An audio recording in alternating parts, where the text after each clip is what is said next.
I like to think that my career journey was very similar to that movie, The Pursuit of Happiness with Will Smith, because my career started on Wall Street. I worked at Pizza Hut as a waiter, and then I pursued my dream of working on Wall Street, and I couldn't get a job anywhere because I did not go to an Ivy League school. And so I was not what you call a targeted recruit to work on Wall Street. So I went to an investment firm and I said, I'll take any job that you have. And they said the only job that was available to me was an unpaid job working in the mailroom. And so I said, I'll take that job, just pay me my lunch and pay for my bus transportation back home.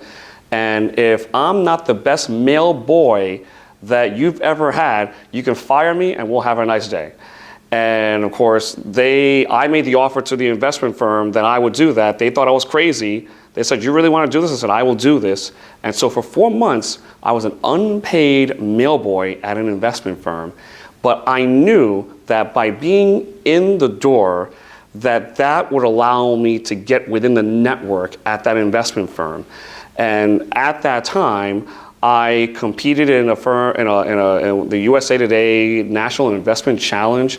I was finished in the top 3 percentile of all competitors. In fact, at one point, I was ranked in the top 1 percentile. I showed it to the investment firm that I was at. They said, "Wow, you really are someone that can succeed in this field."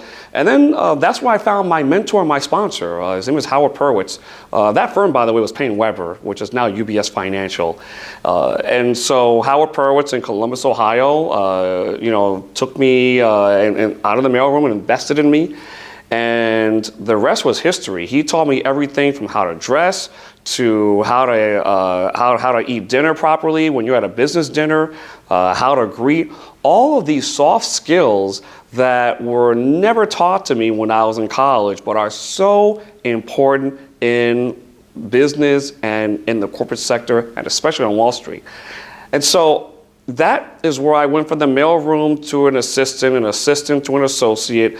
And then over the period of my career, I went from an associate to a junior analyst to senior analyst to vice president and managing director.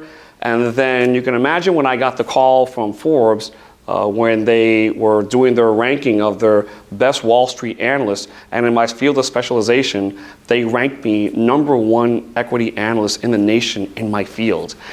And so to go from the mailroom to the executive room was an incredible journey for me.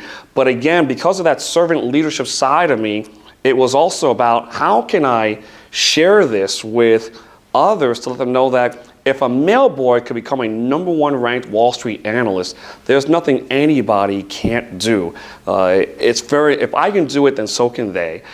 So that is where I got increasingly involved in a lot of nonprofit organizations. While I searched out some of them, because I was in the public and I was in the media, many of them found me too. And I got on the board of Latino Justice PearlDeaf, which is one of the most premier legal defense funds in the country. I got on the board of directors of the National Council of Raza, one of our nation's largest civil rights and advocacy organizations. I got appointed by President Barack Obama to the National Museum of the American Latino, and I've been on just about every major network at some point. Whether it's on the Wall Street side or on the community side or the leadership side, and then got very involved on the community college side, serving on the board of trustees at Bergen Community College in Paramus, New Jersey. And so that's kind of how it all started. But it really started with my decision to take a dream and turn it into a destiny. And that's how it led to being where I am now, where I became the President and Chief Executive Officer for HACER, the Hispanic Association on Corporate Responsibility.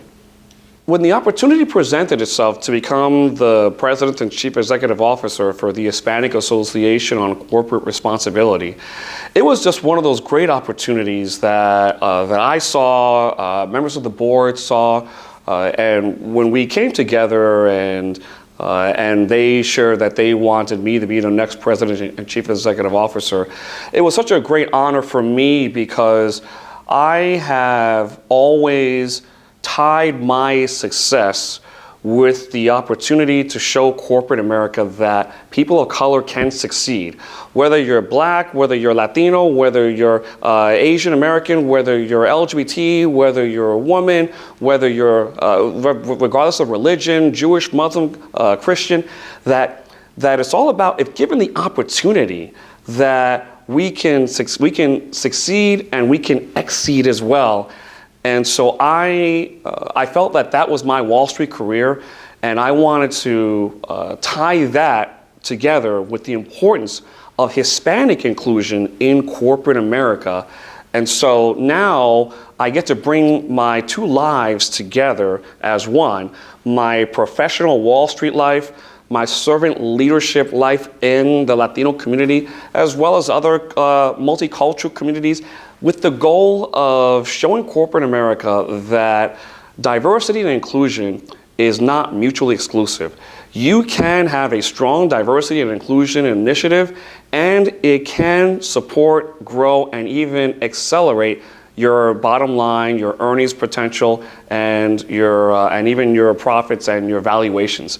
So now I get to do this full time, and it's been a great honor and great privilege to be the president and CEO for ASER.